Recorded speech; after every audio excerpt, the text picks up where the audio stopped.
Bonsoir.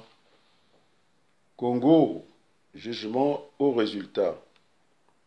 L'autopsie sans complaisance de la gestion Denis Sassou Nguesso.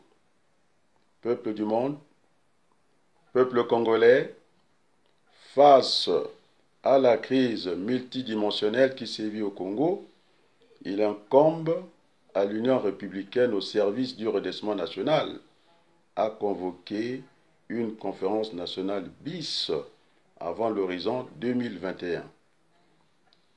Il va falloir définir un plan de relance du développement économique et social d'une part et d'autre part procéder à l'assainissement des finances publiques.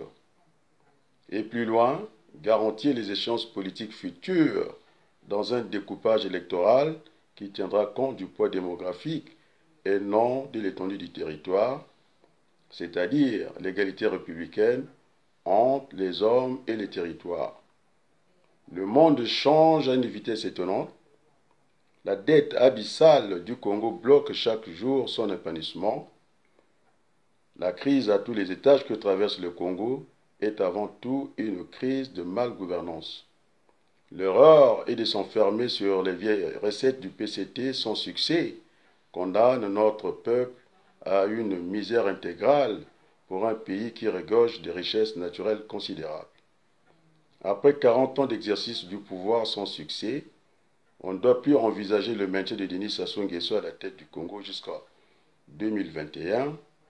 Le véritable enjeu pour le Congo est d'aller vers une démocratie apaisée et non un affrontement avec le Parti congolais du travail, car la paix est essentielle au développement économique et social d'un pays, et notre pays n'y échappe pas à ce principe.